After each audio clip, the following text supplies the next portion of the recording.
I'd like to speak for a few minutes about the true self and about the egocentric or selfish or illusory self.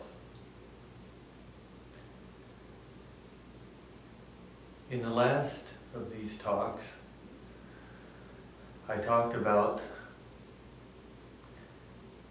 going down into the hara in meditation.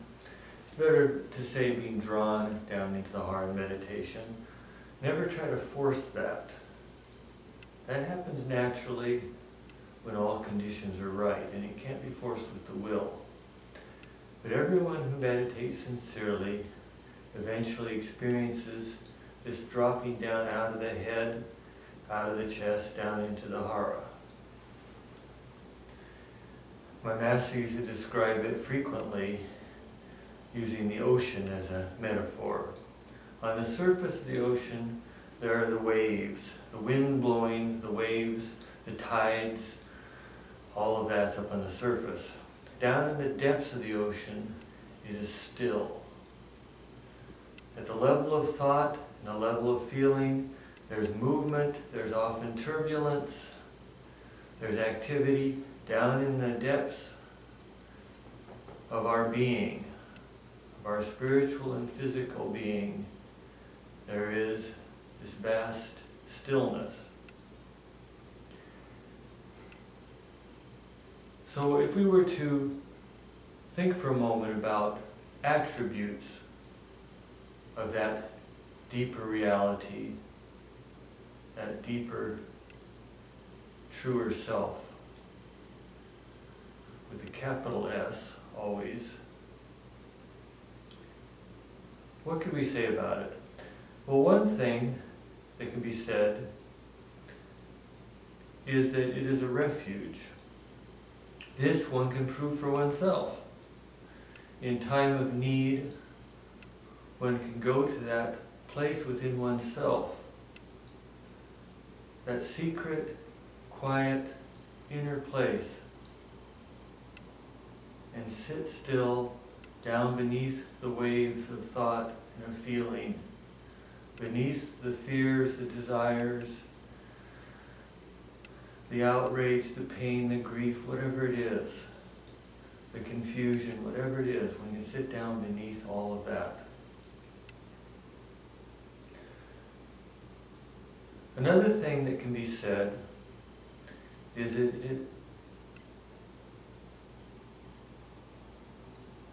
is incapable of doing harm.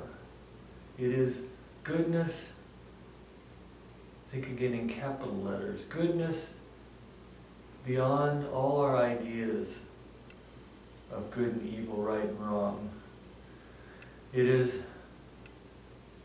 compassion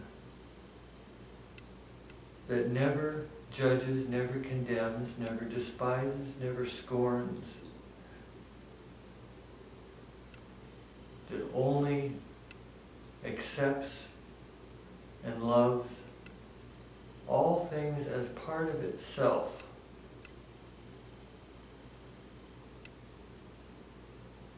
As aspects of itself. We'll come back to that.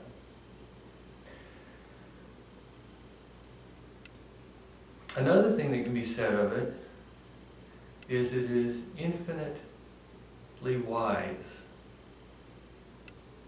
That there is a wisdom that has nothing to do with the ideas running through anyone's head.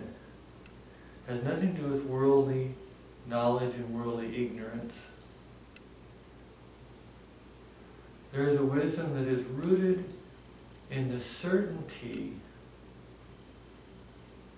that this refuge is, and is an eternal, unchanging, immovable refuge. This certainty is simply part of itself. It's not something we create. We can find it in our own hearts because it is actually always there to be found. It is not something that we have to be clever in order to find. it is. And whenever we take refuge in that place that lies beneath, far beneath the waves of thought and feeling,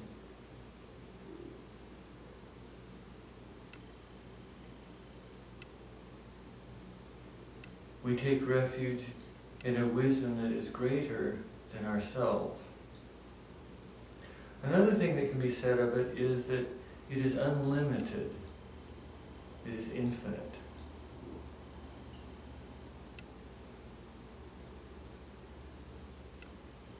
It is vast.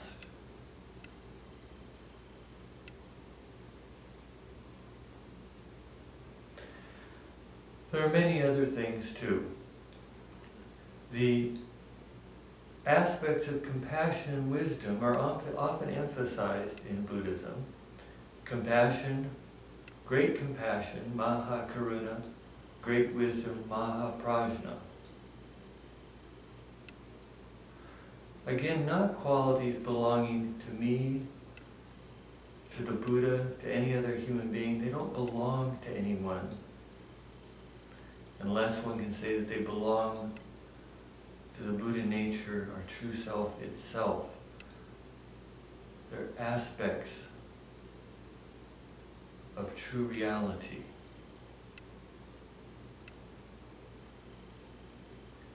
To the extent to which we train ourselves spiritually,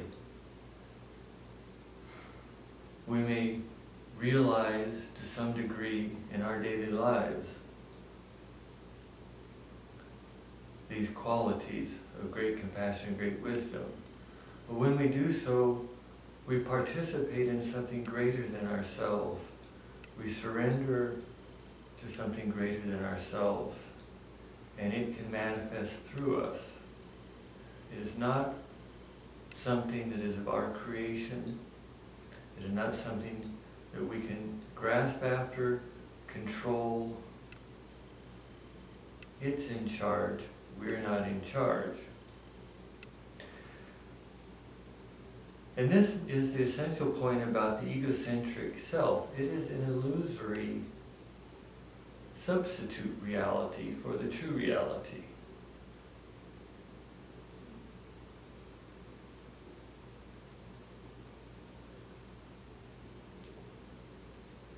It becomes dangerously delusional when we, in our pridefulness, in our ignorance, try to put it in the place of our true self. This again is something that we can learn in our experience, we can find in our experience. It is patently obvious that this body and mind right here, sitting here, is not the center of the universe. It is very short-lived and transitory. It doesn't know everything, it never will. It can't control the world. It never will. Yet it's funny how we try to do these things. And as I said in an earlier talk, all suffering has its root in trying to do the impossible. Or, to put it another way, in trying to take the place of our true self.